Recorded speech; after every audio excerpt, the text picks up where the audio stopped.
మరి ప్రారంధాన్ని ఎలా తగ్గించాలి? ప్రారంధాన్ని పూర్తిగా నలిఫై చేసేటువంటి రెమెడీస్ ఏమీ లేవు కదా. ప్రారంధం అంటే పాస్ట్ మిస్టేక్స్, వాటి ఎఫెక్ట్, దాన్ని ఎలా తగ్గించాలి అంటే no god man or no religious person or no priest can meddle with collective karma and its effects on individual. మన దుష్కర్మను పూర్తిగా తొలగించి మన జీవితాన్ని సుఖమయం చేసేటువంటి శక్తి అవతార పురుషులకి లేదు, ఎలాంటి రిలీజియస్ పర్సన్కి కూడా లేదు. మరి దీనికి రెమెడీ ఒకటే, మన దుష్కర్మని సుకర్మతో మన ప్రారంధాన్ని ఇప్పుడు మనం చేస్తున్నటువంటి మంచి పనులు, అవే ఆగామి కర్మలుగా మారుతాయి కదా, వాటితో బ్యాలెన్స్ చేయటమే. అలా బ్యాలెన్స్ చేస్తూ మన సంచిత కర్మ అంటే కలెక్టివ్ కర్మల అకౌంట్లో మంచిని పెంచుకున్నప్పుడే మన సబ్ కాన్షియస్ లో మనకు మంచి థాట్స్ వస్తాయి, మంచి నిర్ణయాలు తీసుకుంటాం. మనకి ఏమైనా బాధలు వస్తే వాటిని తట్టుకునే శక్తి పెరుగుతుంది.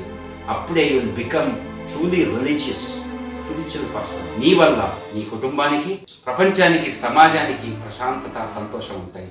నీకు కూడా సంతోషం ఉంటాయి. ఈ వీడియో కంక్లూజన్ ఏంటి? దుష్కర్మను సుకర్మతో అంటే ఇప్పుడు మనం చేస్తున్నటువంటి పనులు అవే ఆగామి కర్మలుగా మారుతాయి అనుకున్నాం కదా, వాటితో బ్యాలెన్స్ చేయడమే రెమెడీ. ఇంకో రెమెడీలు ఏవి లేవు.